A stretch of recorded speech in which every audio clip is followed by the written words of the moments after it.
तो पिछली वीडियो में हम लोगों ने राउटिंग को इस्तेमाल किया, राउटिंग को अप्लाई वगैरह कर दिया था, लेकिन यहाँ पे एक प्रॉब्लम आ रही थी कि बिना लॉगिन करे ही हम होम पेज को एक्सेस कर पा रहे थे, जो कि नहीं होना चाहिए। होम पेज तभी एक्सेस होना चाहिए जब लॉगिन सक्सेसफुल हो, वरना एक्सेस नहीं होना चाहिए। तो उसी के लिए हम लोग गार्ड्स यूज़ करने वाले हैं। तो एंगुलर में जो ऑथ गार्ड होते हैं उनका वो एक सिंपल इंटरफेस है जो कि एंगुलर ने प्रोवाइड किया है। अब वो इंटरफेस का काम क्या है कि सिक्योरिटी प्रोवाइड करना। तो जो भी कंपोनेंट हम डिस्प्ले कर रहे हैं वो कंपोनेंट डिस्प्ले करना चाहिए कि नहीं, एक ज़रूरत नहीं है कि हर ही कंपोनेंट को ये हो, पर वेबसाइट में कुछ कंपोनेंट ऐसे होते हैं जिनको सिक्योरिटी चाहिए होती है, जो तभी डिस्प्ले होने चाहिए जब एक पर्टिकुलर कंडीशन सेटिस्फाई हो। अगर वो कंडीशन ट्रू है तभी वो डिस्प्ले होना चाहिए, वरना वो नहीं होना चाहिए। तो उसी केस में हम उस कंपोनेंट पे राउट गार्ड लगा देंगे। तो अगर वो कंडीशन सेटिस्फाई हुई तभी वो डिस्प्ले होगा, वरना नहीं। Accessibility of route based on condition, तो ये पढ़ सकते हैं डेफिनेशन। इन्हीं राउट गार्ड्स में इतने मेथड्स है, लेकिन हमारा काम है कैन एक्टिवेट मेथड।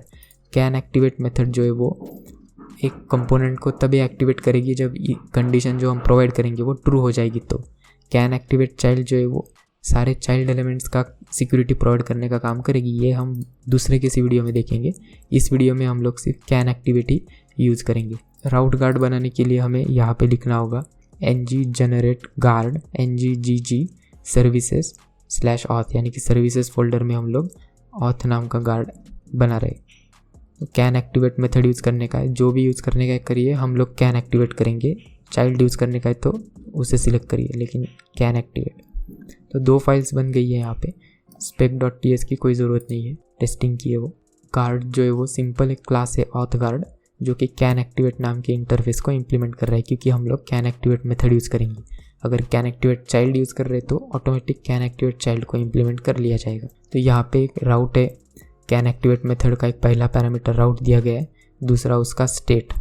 तो इतनी सारी ऑप्शनल चीज़ें जो आप रिटर्न कर सकते हो। तो बुलियन या यूआरएल ट्री का ऑब्जर्वेबल भी रिटर्न कर सकते हो, जिसे सब्सक्राइब भी कर सकते हैं हम बाद में। बुलियन या यूआरएल ट्री का प्रॉमिस, या फिर बुलियन या फिर यूआरएल ट्री। तो हम इस केस में बुलियन रिटर्न करेंगे, यानी कि ट्रू या फिर फॉल्स। अगर ट्रू है तो कंपोनेंट डिस्प्ले करो, अगर फॉल्स रिटर्न किया है तो कंपोनेंट डिस्प्ले मत करो। तो बाय डिफ़ॉल्ट यहाँ पे ट्रू कर दिया गया है, लेकिन हमें चेक करने का है। तो चेक क्या करने का है हमें कि क्या यूज़र लॉग्ड इन है। अगर यूज़र लॉग्ड इन है तो ट्रू रिटर्न करो ताकि कंपोनेंट डिस्प्ले हो, और अगर लॉग्ड इन नहीं है तो फॉल्स रिटर्न करो। लेकिन हमें कैसे मालूम पड़ेगा लॉग्ड इन है कि नहीं? तो जब भी यूज़र लॉगिन होता था यहाँ पे तो हम सेट टोकन करते थे, यानी कि अगर ब्राउज़र के लोकल स्टोरेज में टोकन हुआ तो यूज़र लॉग्ड इन है, वरना नहीं है। तो हम सिर्फ वही काम करेंगे, टोकन है कि नहीं वो देखने का काम करेंगे। तो हम लोग ऑथ सर्विस में एक फंक्शन लिख देंगे यहाँ पे, इज लॉग्ड इन, इतना ही लिखेंगे। तो इज लॉग्ड इन जो मेथड है, तो ये हमने एक मेथड यहाँ पे लिख दिया है इज लॉग्ड इन, यानी कि ये सिंपल हमें बताएगा कि यूज़र लॉगिन है कि नहीं। कैसे बताएगा?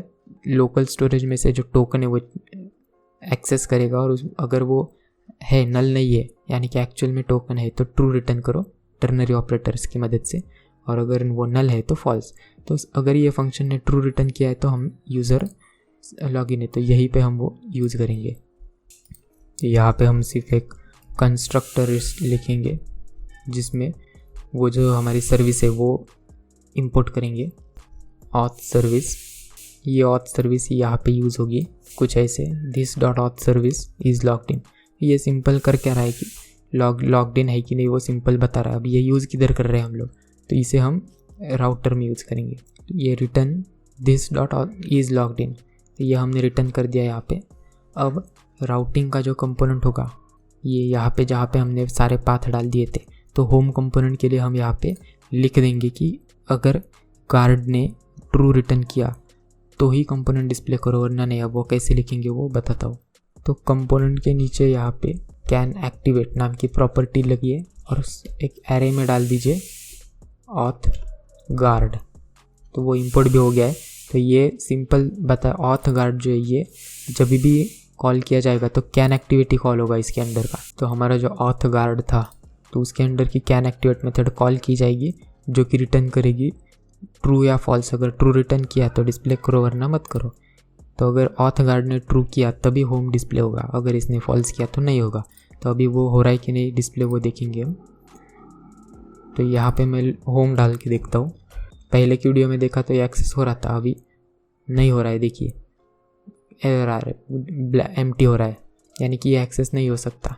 अगर रिफ़्रेश करूँ तो लॉगिन होगा। अब ये इसमें रन करके देखता हूँ, ये देखिए होमवर्क सो अभी रन हो रहा है, यानी कि सिंपल। अगर अभी ये लॉग्ड इन है तो यहाँ पे आऊँगा मैं, यानी कि अभी हमारे पास एक्सेस टोकन है, अभी हमने लॉगिन किया था, यानी कि एक्सेस टोकन आ गया है। तो अभी अगर मैं होम डालूँ यहाँ पे, क्योंकि मैं लॉगिन हूँ तो मैं एक्सेस कर सकता हूँ। लेकिन जैसे ही मैं इसको डिलीट करूँगा और अभी मैंने इसको वापस एंटर किया तो अभी देखिए ये गया, अभी नहीं कर रहा, यानी कि गार्ड जो है वो अच्छे तरीके से काम कर रहा है यहाँ पे। तो इसी के लिए गार्ड यूज़ होता है। अभी अगर हमारा ऐप कंपोनेंट यहाँ पे अगर चाइल्ड एलिमेंट्स भी होते और हमें उसे डिस्प्ले करना होता तो हमें कैन एक्टिवेट चाइल्ड की ज़रूरत पड़ती, जो कि इसी के जैसा है, ज़्यादा कुछ है नहीं उसमें, लेकिन किसी और वीडियो में उसके बारे में बता दूंगा मैं। तो गार्ड जो है वो इतना सिंपल था, ज़्यादा मुश्किल भी नहीं है। तो ये सिक्योरिटी प्रोवाइड करने के लिए अच्छा है गार्ड। अब तो इस वीडियो में इतना ही। अगली वीडियो में मैं बताऊंगा लॉगआउट किस तरीके से करने का है, वो बस 1 या 2 मिनट की वीडियो होगी, ज़्यादा कुछ है नहीं उसके बारे में। इस वीडियो में इतना ही।